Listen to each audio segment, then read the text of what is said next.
Mohun Bagan club এবং Armando সাদিকির মধ্যে এখনো 1 বছরের চুক্তি বাকি ছিল, কিন্তু মোহনবাগান সাদিকিকে রাখতে চাইছিল না। দলে প্রাপ্য সুযোগ পাবে না বুঝেই সাদিকি নিজেও চেয়েছিলেন অন্য কোথাও গিয়ে প্লে টাইম বাড়াতে। আর এরই মধ্যে এফসি গোয়ার প্রস্তাবে রাজি হয়ে যায় আর্মান্দো সাদিকিও। অবশেষে বাগান ছাড়লেন আর্মান্দো সাদিকিও। ফ্রেন্ডস, সবুজ মেরুন ব্রিগেডকে বিদায় জানালেন আলবেনিয়ান স্ট্রাইকার আর্মান্দো সাদিকিও।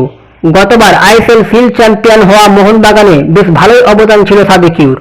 কামিং স্পেক্টাটস জুটির সৌজন্যে প্রতি ম্যাচে সেইভাবে সুযোগ পেতেন না সাদিকিও, কিন্তু সুযোগ পেলেও চেষ্টার কোনো খামতি রাখতেন না এই স্ট্রাইকার। একটা সময় শেষের দিকে মোহনবাগান যখন চাপে পড়ে গিয়েছিল ফিল্ড জয়ের দৌড়ে, তখন কেরালা ম্যাচই ছিল টার্নিং পয়েন্ট, আর সেই ম্যাচেই গোল করেছিলেন আর্মান্দো সাদিকিও। কিন্তু দল এবার এই এফসি প্রতিযোগিতায় খেলবে, তাই সবুজ মেরুন টিম ম্যানেজমেন্ট চেষ্টা করছিল আরো ভালো মানের বিদেশি আনতে, অর্থাৎ আক্রমণ ভাগ আরো শক্তিশালী করতে। সেই কারণে 33 বছর বয়সী স্ট্রাইকারকে ছেড়ে দেওয়ার সিদ্ধান্ত নিল মোহনবাগান সুপার জায়ান্টস। আর্মান্দো সাদিকির গোয়ায় যোগ দেওয়ার অপেক্ষা ছিল মোহনবাগান সুপার জায়ান্টসের সঙ্গে বোঝাপড়ার মধ্যে চুক্তিভঙ্গের, অর্থাৎ মিউচুয়াল টার্মিনেশন। সেটা মিটে যেতেই বাগানের তরফে জানিয়ে দেওয়া হলো গত বছরে মোহনবাগানের আক্রমণ ভাগের অন্যতম ভরসা আর্মান্দো সাদিকিও আর খেলবেন না বাগানের জার্সি গায়ে। নিজেদের এক্স হ্যান্ডেলে আলবেনিয়ান এই স্ট্রাইকারের উদ্দেশ্যে মোহনবাগান সুপার জায়ান্ট লেখে, farewell Sadiku and thank you for all the special moments, জয় মোহনবাগান।